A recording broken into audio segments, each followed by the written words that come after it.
Airlie is an imposing mansion in the quiet Melbourne suburb of South Yarra. During World War II, it was the headquarters of a secret network of spies and saboteurs that conducted a war behind the Japanese lines.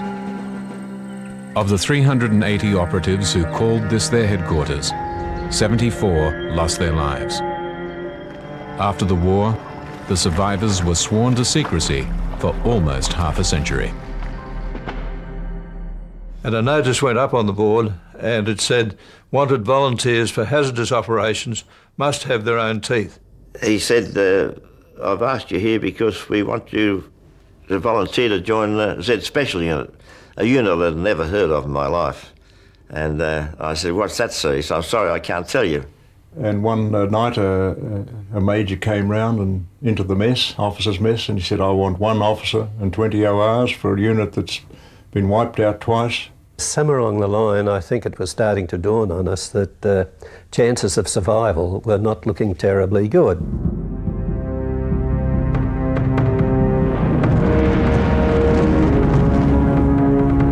The bombing of Pearl Harbor was the first step in Japan's plan to form a greater East Asia co-prosperity sphere. Under this plan of Asian Brotherhood, Japan would capture the oil and mineral wealth of former European colonies.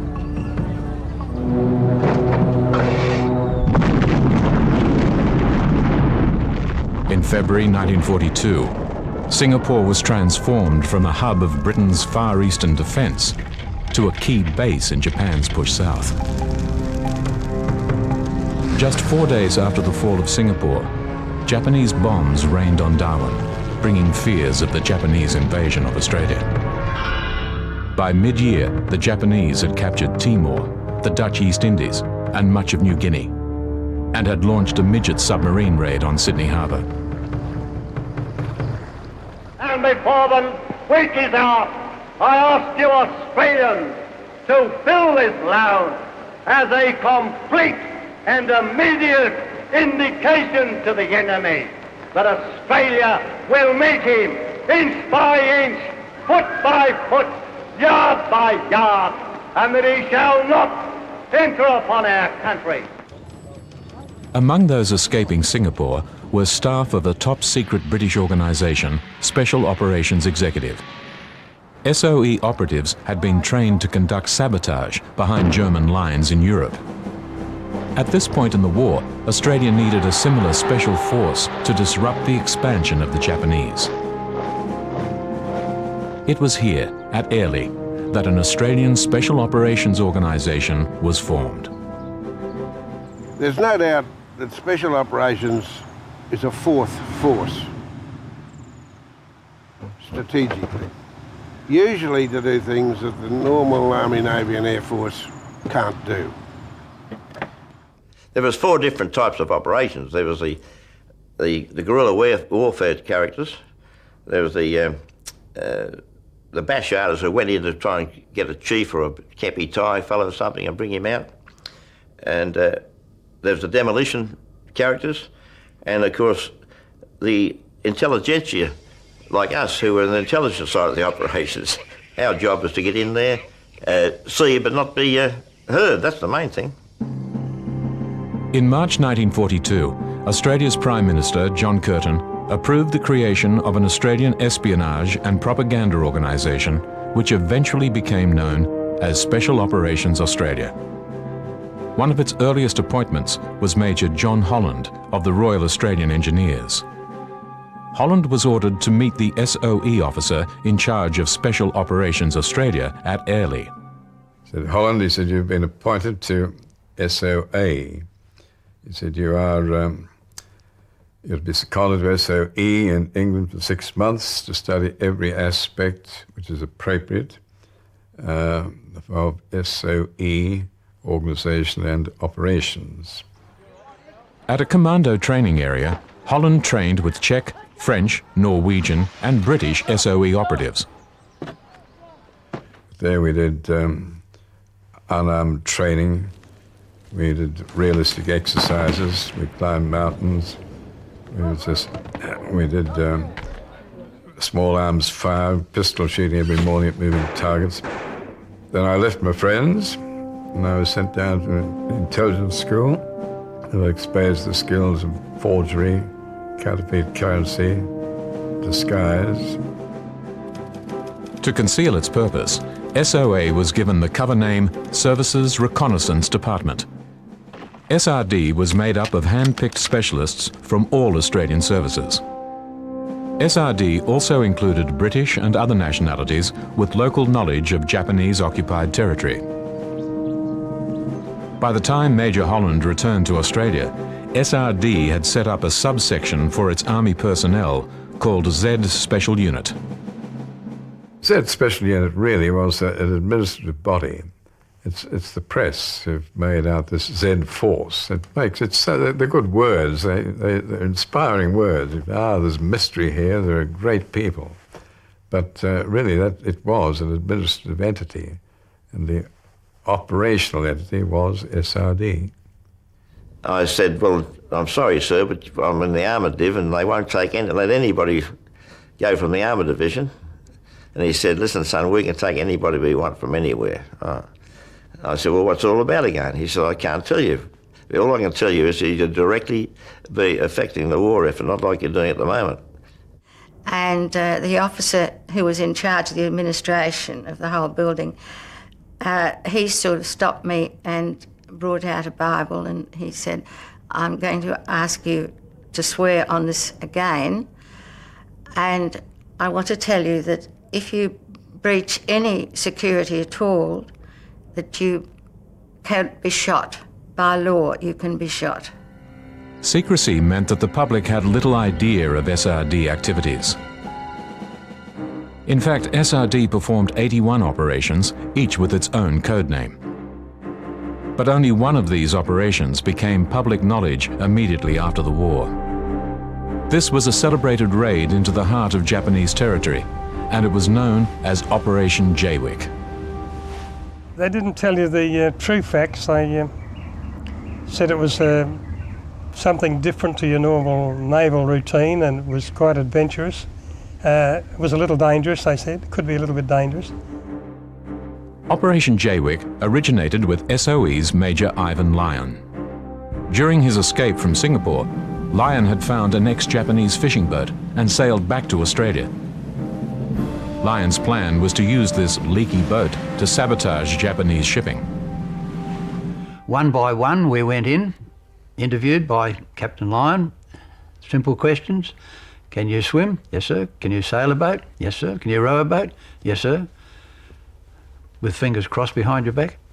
The canoeing was the main part of our training for Jaywick operation, and you couldn't get enough of that. You had to learn to spend weeks out in the canoe and living in pretty bad conditions, you know. After weeks of secret training, the Jaywick party set sail from Cairns without knowing its final destination. Captain Lyon called us together and he said, right, here's the story. We're going to Singapore. Oh my goodness. And in the middle of 1943, Singapore was 2,000 miles behind the front line. Of course we said, you serious, sir? He said, yes, I'm serious. We're going to Singapore. And we're going to blow up a few ships. Singapore Harbour provided a vital fleet base for Japanese expansion.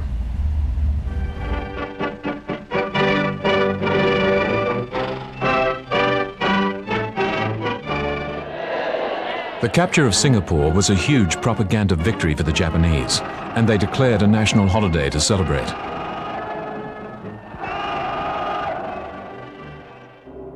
"15 anxious days after leaving Australian waters, Ivan Lyon chose the island of Panjang for the canoe cruise to leave the Crite. We could spot Singapore 50 miles out, and they felt as safe there as people at Port Adelaide or Melbourne, and all the lights were on.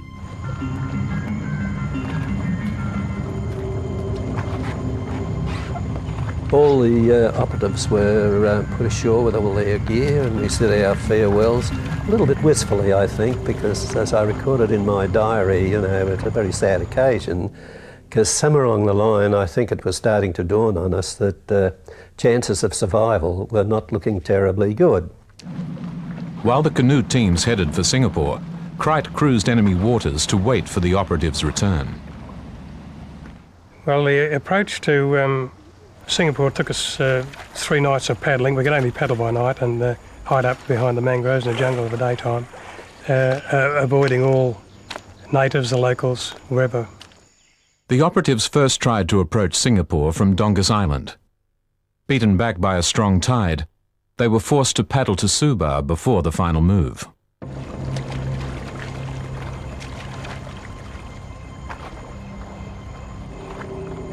Well, the idea was to sink 9 ships, 3 ships per canoe.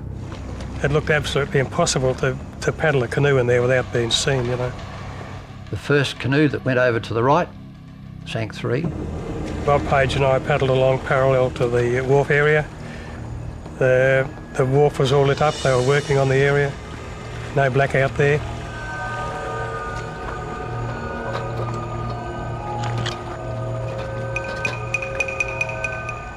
The noise of the limpets going on and the holdfast, the magnets on them clanging on the ship's side, sounded as though you were building it with a hammer, you know. And we thought, God, somebody must hear it in there, you know. At the outer anchorage, near the business centre of Singapore, Donald Davidson and Wally Falls limpeted 3 more ships. But Captain Lyon, being a Scotty, he had to do something a bit different. He found a fleet tanker laden, and he put his 9 limpets right around that fleet tanker.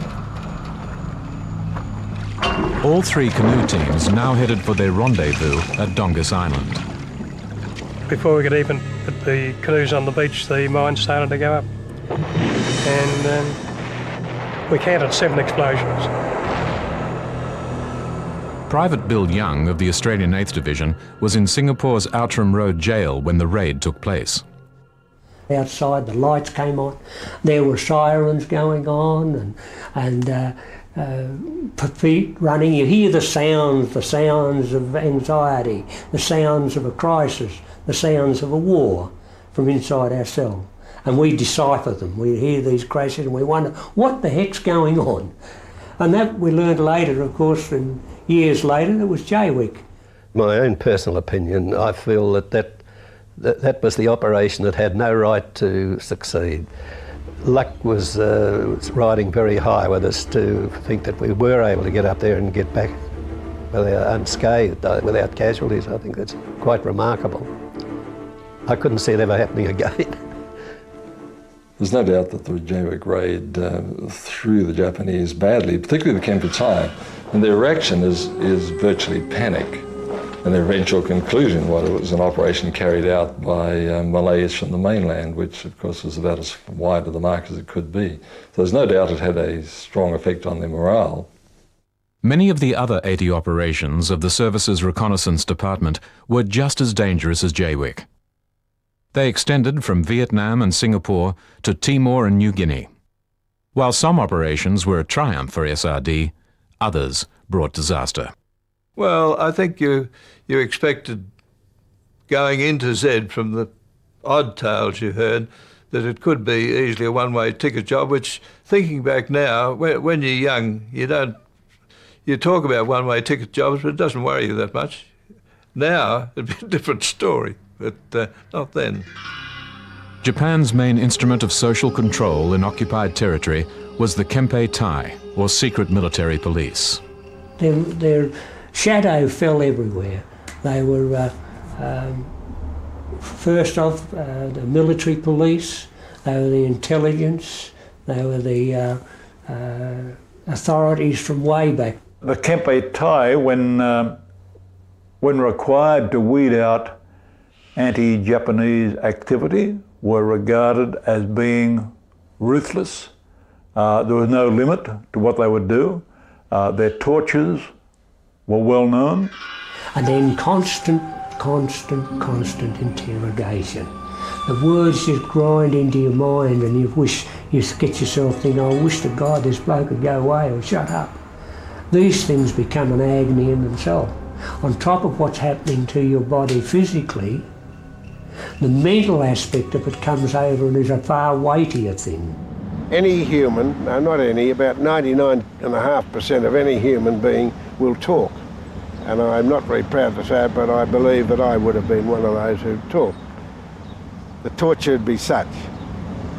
So what we were given to cut that out was this cyanide pill which you took and crushed and you did in seconds. Thank goodness I never had the situation where I had to use it. There was one operation for which we received the last signal. The men were apparently cornered in a cave because they said in their signal to us, maintain radio silence. Japs all around the mouth of the cave. And so we did maintain radio silence, but they were never heard of again. And we were quite sad because we thought, well, obviously they'd been killed. With a native population of 700,000 ruled prior to February 1942 by Dutch and Portuguese, Timor is today ostensibly Japanese. Keen Australian outpost eyes watch their dangerous enemy while weary comrades sleep. Another day for the men of Sparrowforce. Australia had sent a commando company to Timor to meet the possibility of Japanese invasion. The men of Timor have pinned down a big Japanese army. Up to 2 months ago, they had killed more than 600 Japanese for the loss of 17 Australians. After the Japanese invasion, SRD had sent 3 parties to encourage the Timorese to resist the Japanese. But after being hunted for 2 months and with little chance of success, SRD and the commandos were evacuated. The Australian government's view of Timor was virtually one of panic, I suppose, in late 1941 as the Japanese advanced on it and arrived there by February 1942. It was seen as the gateway to Australia. The Japanese would come in through the Northern Territory, and they could have done so very easily. While Operation Jaywick was in the final stages of preparation, SRD headquarters decided to attempt another covert mission into Timor.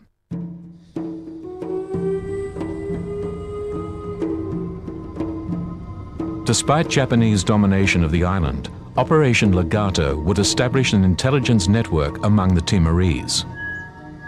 After 2 months, Legato Party was captured. The Japanese, especially the Kempe Tai, focused their attention on the party signaller. He was beaten and kept in confined box-type imprisonment. His food was bad, if he got any at all, and very poorly treated, no washing and hygiene. Tortured beyond endurance, the signaller was forced to transmit messages claiming the party had evaded the Japanese and was continuing to operate successfully. Well, they'd been caught. Well, we didn't know at the time, anybody suspected it, and they were sending supplies into them just in case they were not caught, and also to keep faith with the Japanese, more or less, that we thought they were not caught. They must have known at an early stage that there was something wrong. There's no way they could not have. But they kept turning a blind eye to all danger signals and pushed party after party in there. And that's one of the worst factors, of course, that they kept putting in other parties and letting the party that had been taken by the Japanese know that they were sending in more, and so they cost lives. A later party intended to capture Timorese for interrogation, but were ambushed. We'd only been ashore a short period of time and we were jumped, because as it came out in latter years that the Japs had kept one of our operatives alive and they had all our codes and they knew when we were arriving almost to the hour.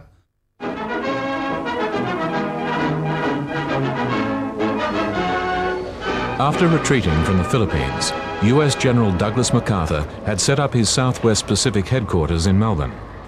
For the rest of the war, SRD had to contend with the competing interests of American and British allies. Friction was caused by the fact the Americans, and particularly General MacArthur, regarded SRD as a British organisation and as a British Trojan horse in the American backyard.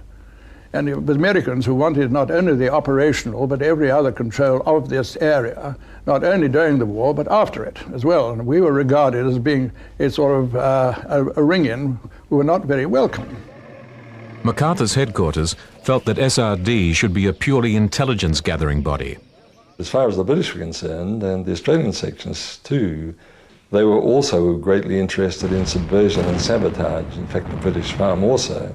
And, of course, as far as the British and Dutch were concerned, in trying to find out all they could, keep a finger on the pulse of what was going on in their former colonies, with the idea of recovering them. The British were keen to repossess the rich oil fields in Borneo, which from 1943 were powering the Japanese war effort. さらに敵兵を求めて船は静かに進む。限りなき大資源をジャングルの中に秘めること幾千年。皇軍の進撃によって傲慢なるイギリスの圧政と支配から全く解放され、新しい希望の光がしみじみと感じられる。For the first 6 months of the occupation, daily life in Borneo was little changed. As time went on, the Borneo people came to regard their Japanese conquerors with horror and resentment, with fear. The Japanese overplayed their hand as conquerors. In SRD headquarters, Patricia Rattray received a signal describing the impact of Japanese invasion. I was really very, very distressed about it because it was about the Japanese had taken over a Catholic mission. And what really disturbed me was the descriptions of the mutilation that had taken place by the soldiers to these nuns. And it was very distressing. I had no idea of such awful atrocities. And I must admit I had a tear in my eye when I took that to the Colonel, and I thought, oh, stop it. Rattray, pull yourself together, you're a soldier now. Lena Ricketts was a qualified nurse living in the Sarawak capital of Kuching during the Japanese occupation. Her English father had been a civil servant, while her mother was one of the local Iban people. And of course, then when the war broke out, we were driven out from the house. And we had to run away.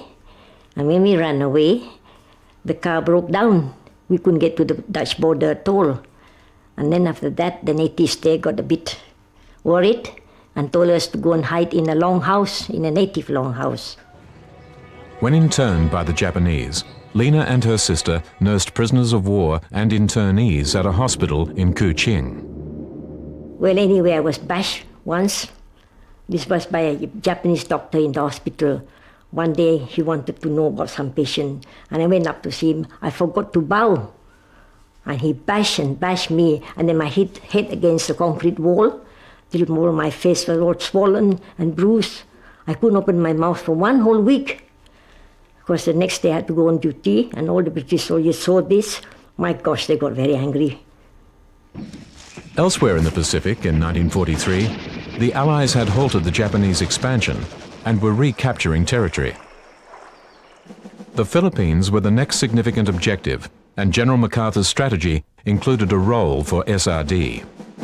The Americans were looking for intelligence upon the straits between Sulu Archipelago and North Borneo of Japanese movements, and of course the British were looking to establish control and influence within their part of their old empire.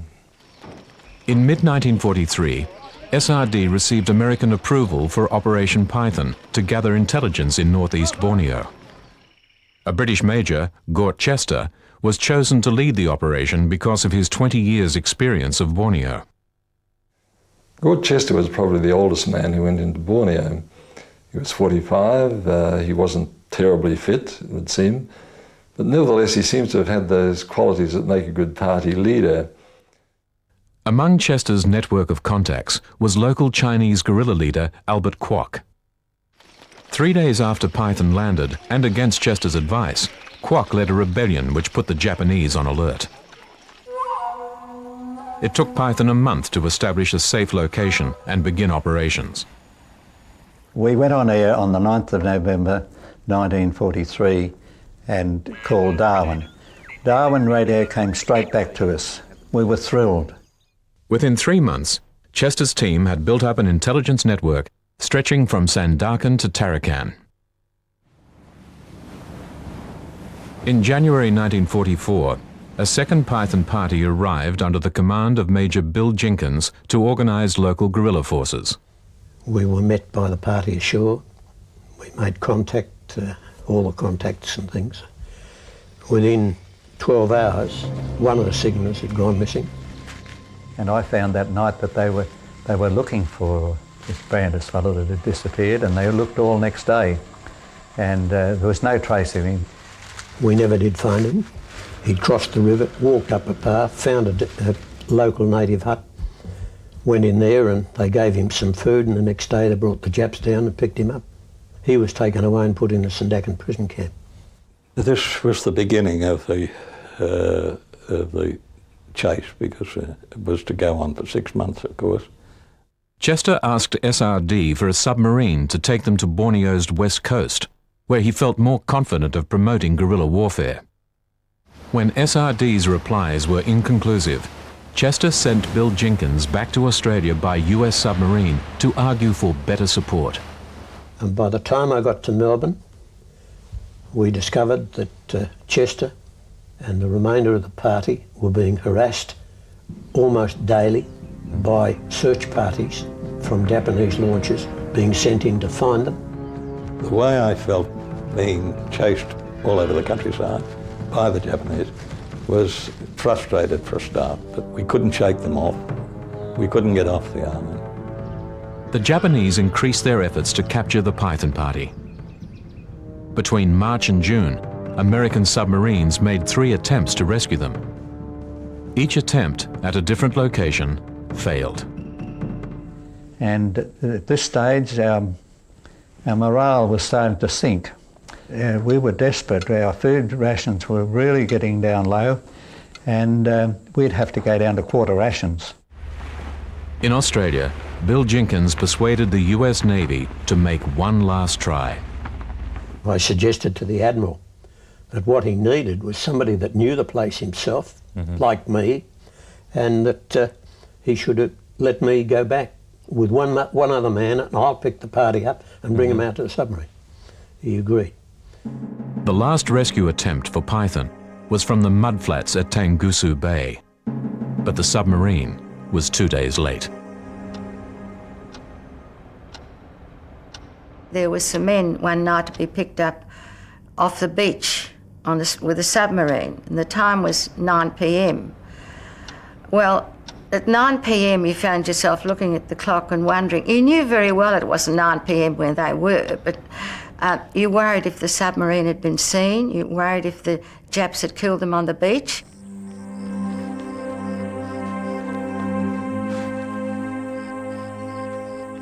The 6 of us got into a huddle and said the Lord's Prayer, which is quite unusual, especially for me. I'm not a great Lord's Prayer man, but that's how desperate we thought we were. Gort Chester was undoubtedly courageous. Gort Chester was steadfast, but ultimately for this not young soldier, the trials and the tribulations of Operation Python stretched him probably beyond his limits. Gort Chester never washed himself. He had mud all over his beard. His morale had gone to the pack, and he even approached me and asked me would I shoot him if the Japanese tried to capture us. I offered my L-pill that I'd sewed in the lapel of my shirt, and no, he wouldn't have my L-pill. And I said, well, you'll have to shoot yourself. I'm not going to be in that. When the rescue submarine made it to the bay, there was no certainty that Python would still be there. Approaching the pickup point, Bill Jenkins flashed a prearranged signal. There was no response. I tried on the original point again, and back came a signal. To ensure they weren't sailing into a Japanese trap, rescuer Stan Dodds called out for Python's Alec Chew to identify his voice. He said, "G'day, Alec, you old bastard." And he said, "Doddsy, you bloody old bastard." So we were right. We were in the clear. And they came in paddling 2 canoes. And both those canoes had outboard motors on them, so they paddled in for silence. We loaded 3 into my canoe and 3 into Stan's canoe. Stan's canoe was still tied to mine. Yeah. I started the motor. We headed on out. And as we approached it, you could just see the conning tower. It looked like a junk, something like that. And Gorchester, he's the leader again. He says, "Man, the Tommy guns!" And I laughed. He turned around. "I've caught last of you." Oh, he's really a British major again. And anyhow, he forgot it completely. We pulled alongside, and the crew pulled us up on board and pulled the canoes up and dismantled them, and they took us straight down into the submarine, and we had a hot shower, and that first shower in 9 months, and you can imagine what that was like. It was wonderful.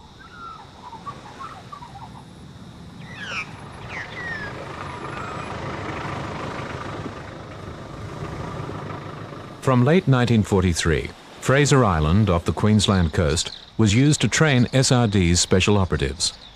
Its beaches, forests and lakes were ideal for training, and its isolation ensured complete secrecy. Our training at Fraser Island was marvellous in that it never ceased to be interesting, because so many of the things that we had to learn were not the normal things taught in the army. So other than being interesting, we had to learn them to survive as an operative.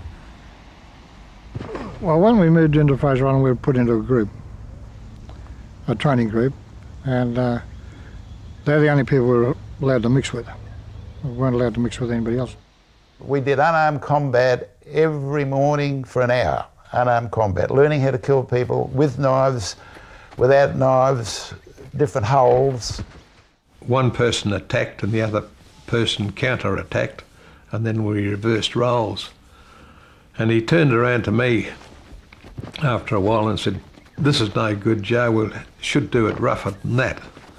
So when it was my turn to attack, he really threw me, and I said, "Well, OK, cop this, young Harry," and I threw him a jolly sight harder, and so it went on. And particularly the stranglehold, where my best friend, he and I were paired off, and he put a stranglehold on me this particular day, and I vigorously threw him over my shoulders, and anyway, we went back into the hold again, and he put the counter on it, and he virtually broke my neck. My neck cracked, and I fell to the ground, and anyhow, after a while, I got up and I was all right, I thought, but I've got that cracked neck till this day. We started off with 50 yards running, 50 yards walking, repeated it, and each day the running progressed until we were running the whole time. With the training with the weapon, particularly the handheld, we'd have to move around fast, jump around, climb trees and fire from trees. The weapon you used on Fraser was the weapon you took with you. So you become accustomed to that particular weapon. Its firing, its accuracy, the hold and grip of it. Morse code was important because we had to be able to give and send 10 words a minute. Or radio, basic radio, how to use a radio without being as well qualified as a SIG. We had to be able to handle it in case the SIG got killed or whatever it is. There we were introduced to the foal boat. The foal boat was a collapsible, canoe. You had the rubber membrane that fitted around these bamboo poles to be folded upwards, which many were, to pop down the conning tower of a submarine designed for that. We had to learn how to assemble those and take them apart and carry them, assemble them. We had to learn how to paddle with them. We had to capsize the canoes, right them, and get on board again. We had lessons in explosives, We learnt about primers, fuses, how to booby trap and all of that type of thing.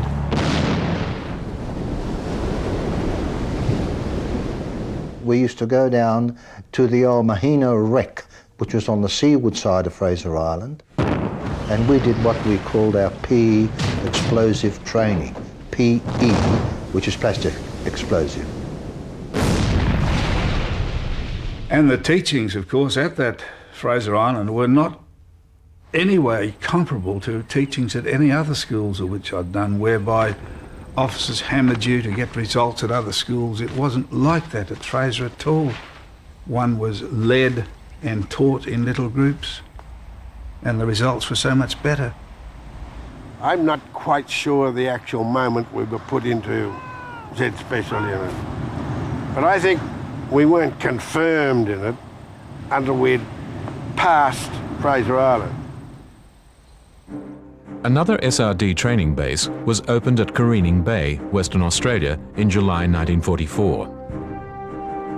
The Special Boat School trained operatives for the follow-up raid on Singapore, Operation Rimau. Rimau was phase 1 of a larger operation called Hornbill. The other 2 stages targeted Natuna Island and Linga Island. More ambitious than JWIC, Rimau included SRD's first use of British motorised mini-submarines. Again, the driving force behind the operation was Ivan Lyon. It was later suggested that Lyon wanted revenge after his wife and child were imprisoned by the Japanese. His wife and baby were all that he lived for, Gabrielle and that baby. And he decided that he was going to go back and destroy more shipping. In other words, get his own back. I was still OC Fraser Island when Donald Davison asked me if I'd like to go on Operation Rimau, and I gave considerable thought to it. And I said, if you don't mind, I'll say no, because I don't think it's A, safe going back to the same place doing the same thing. And I think, B, this time your party is too big. You cannot hide it in amongst all those people. So unless I'm ordered to go, I'll say no. And I don't know, fortunately I didn't. And I said to Fred, "You going?" He said, "I'll give it one more go." And I said, "You've got rocks in your head, Fred. I'm not going." He said, "Oh, be in it." I said, "No, I'm not going. Once is enough for that." I frankly was vehemently opposed to Rimau, as were other people, on the grounds that it seemed to me crazy to go back to the place of former success. The one-man submersible canoes arrived, the Sleeping Beauties.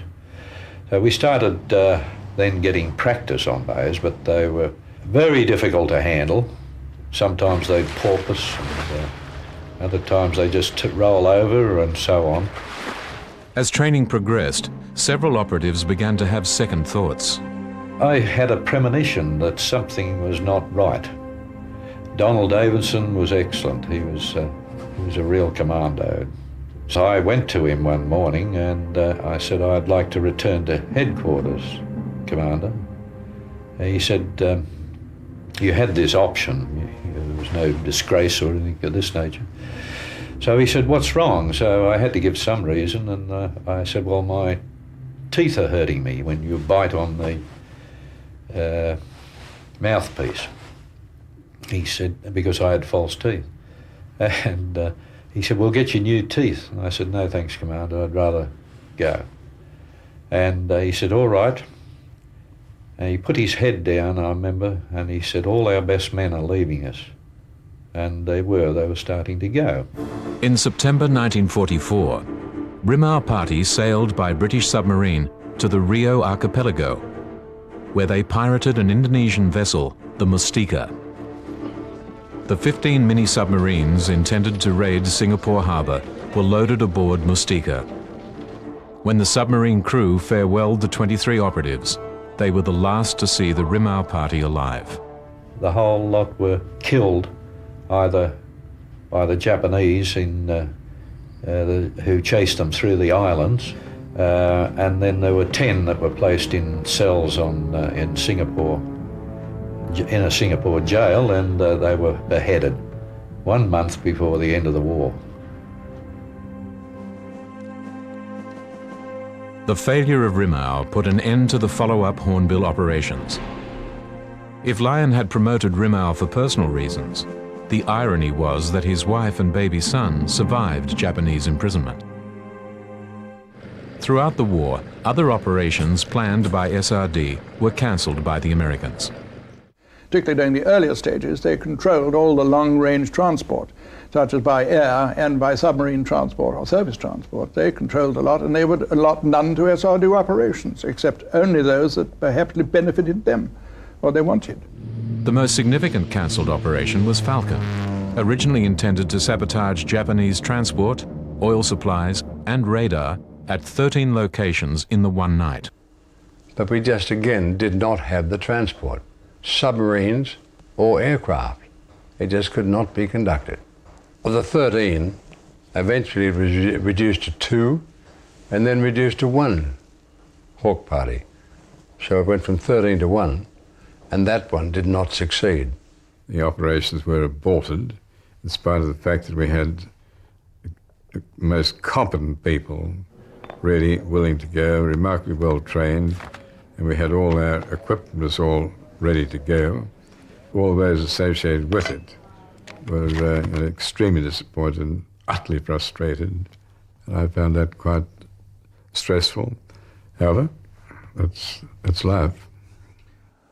By 1944, the war situation had changed disastrously for the Japanese.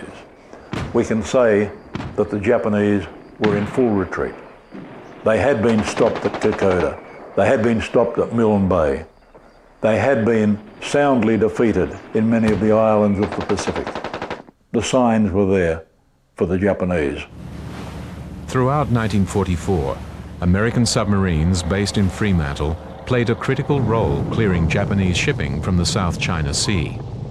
SRD was keen to put its operatives on these submarines to carry out sabotage and intelligence work. At the same time, I was able to put to Admiral Christie that it was about time that he had 2 of my fellows on submarines for targets of opportunity, and to give you a bit of protection with limpeters on shallow targets. And there were 6 of us who originally formed this group. And I know we were paraded one day. Bill came along and said, "Get dressed up. I've got to take you into to an admiral's office, American admiral, and you've got to create a good impression." So we all prettied ourselves up and went in and stood to attention in front of this admiral, and he seemed to think that we could do the job for him. 26 specially trained SRD men were to work from American submarines in an operation codenamed Politician. We had a roving commission to attack anything in the Pacific, and that meant airfields, railway lines, shipping, aircraft. And the American submarines liked having our canoe pairs on board because they could use them for all sorts of things as a sort of extra arm of the submarine's armament, in a way. But the 2 commandos came aboard, Lieutenant Chaffee and Lloyd Campbell, and within a few hours they were part of the crew, and a submarine operates as a unit, one whole crew. So there really wasn't any more reservations about the shallow water and things like that. We knew that we would be there taking them ashore. And we put them to work, and they talked funny to us, but we enjoyed them, and we took off on our patrol. At Terrain Bay in Vietnam, Chaffee and Campbell targeted a railway line leading to a nearby city, now known as Da Nang. So they would put their black makeup on, check all their equipment and everything like that, and then we would surface the submarine, and of course we had to open a hatch, take out the full boat from the special storage locker, and launch them and get everything cleared away and get back below decks and dive and get back out to deep water so we can be safe. Leaving USS Boarfish, Chaffee and Campbell spent a day keeping watch on the heavily guarded railway. At night, they approached their target. We paddled down to this particular spot beneath this break in the cliffs, left the canoe behind the rocks, and then climbed up this hill. But Bill was in front of me, my companion, and he had the detonator in his back pocket. So I thought if he slips and the detonators go off, I'll lose my head. Laying their charges, Chaffee and Campbell saw a light moving along the line. Finishing the wiring up, they slid back down the hill. So just then the train hit the charges, and over went the engine and several carriages. Immediately there was a frenzied runaround by Japanese soldiers who were flashing torches and obviously trying to follow our tracks down the hill because they came straight down after us. And by this time we'd reached the shoreline, jumped into our boat and were paddling furiously.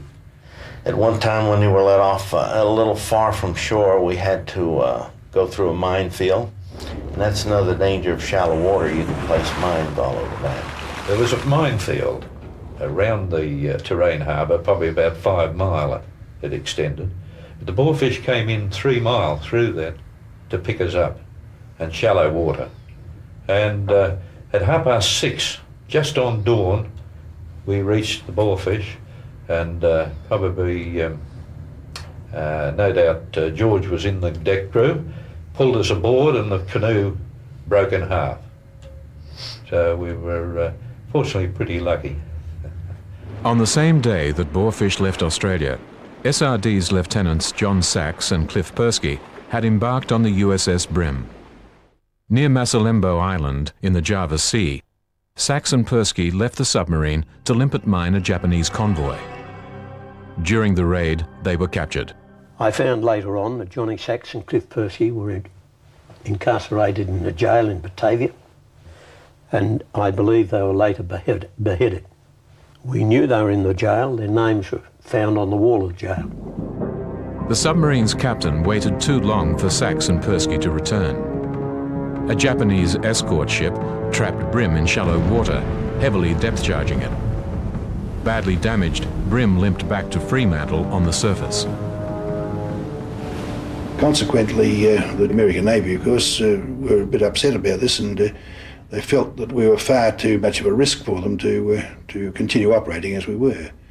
It put their vessels at risk, and it wasn't worth the result they were getting from it.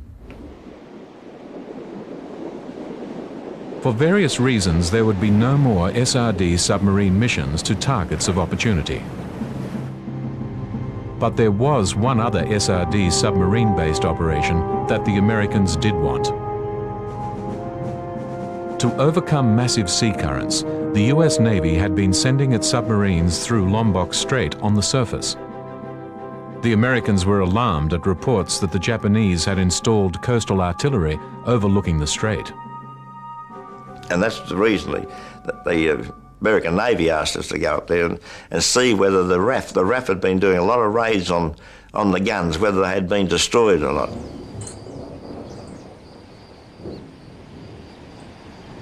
In mid-March 1945, an American submarine dropped Operation Starfish twice on Lombok, first to hide their emergency stores, then at a point closer to the Japanese guns. We hid the boat, the motor, and some petrol. We were supposed to slash it and dump it. We said, what's the use of doing it? It might come in handy. And nobody's going to see it here anyhow. When local fishermen saw supplies being parachuted in, they gave Starfish Party crucial information on Japanese positions. And we knew then, though, that unfortunately, that now that they knew we were there, it wouldn't be long before the Japs found out. Unable to locate the Japanese guns, Black and fellow operative Alex Hoffey returned to find their signaller missing. The remaining 3 were then hunted by the Japanese.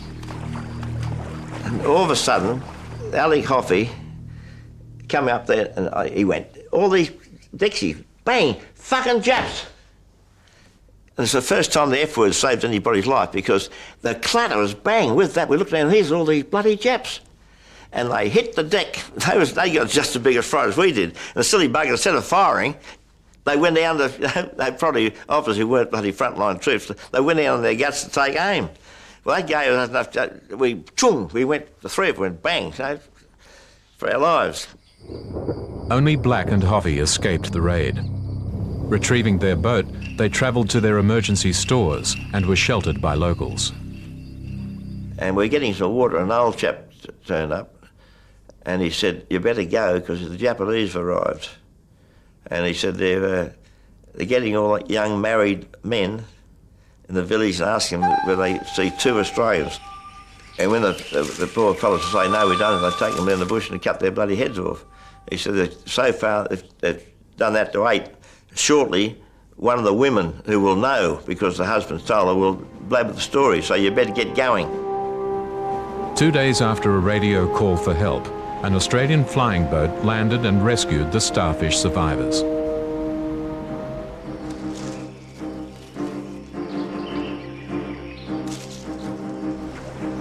By late 1944, the Japanese in Borneo had changed from conquerors to defenders. The American Navy, essentially submarine blockade of Borneo, had increasingly restricted the number of Japanese ships getting through, so that by July 44, the last Japanese supply ship came into Borneo. In North Borneo, the impact of the blockade was felt by almost 3,000 Australian and British prisoners of war. Since 1942, these prisoners had been forced to build a Japanese airfield at Sandakan. The Americans put on their blockade, so there was no more tobacco coming into Sandakan, no more dried fish, no supplies for the Japanese, no arms. Things start to tighten up then at Sandakan. The deaths start occurring, food got scarce. From October 1944, American aircraft routinely bombed the Sandakan airstrip. 飛行場修理の時はね、捕虜いました。私確認しますから。もう本当にみんな哀れな格好でね、その時のイメージ言いましてもね、それはまあ疲労困憊とまでは申しませんけど、なんて言っても長い間隣の身だからね、ということもありましょうけど、それは相当の体力も落ちた格好に見えましたね。Allied headquarters had known about the Sandakan prisoners since mid-1943. A year later, SRD began planning to rescue the prisoners after Operation Python returned with intelligence on Sandakan. This plan became known as Operation Kingfisher. In October 1944, SRD conducted an aerial reconnaissance of the Sandakan camp.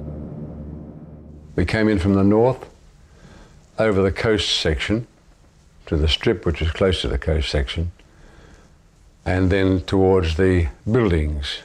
But the area between the strip and the quarters themselves was quite open. The other advantage I feel was that the shoreline too was usable, so that to take the prisoners off, it could be used in that way to hospital ships or other vessels. The Kingfisher plan was to drop the 1st Australian Paratroop Battalion into Sandakan. Having secured the area, the battalion would arrange the air or sea evacuation of the prisoners. SRD's main role was to collect essential intelligence in the 6 weeks leading up to the raid. General MacArthur's headquarters approved Kingfisher, which was planned to take place in March 1945. Pat Lees was told he would lead an SRD party that would land prior to the rescue. Z would be the advance party, and being a small group, they would land away from the jail in the prison and come in to kill off the weapons in the prison itself, and particularly those weapons we knew to be in the dormitory or the main building. Altogether, it could have been a planned operation and a very successful one. I'm sure of that. As the SRD plans for Kingfisher changed in the early weeks of 1945, the fate of the prisoners at Sandakan would take a tragic turn. While the Sandakan prisoners waited, SRD were assigned other missions in Borneo. In its first 3 years, SRD had struggled to achieve success. But in the last year of the war, the potential of Australian special operations behind enemy lines would come closer to fulfillment.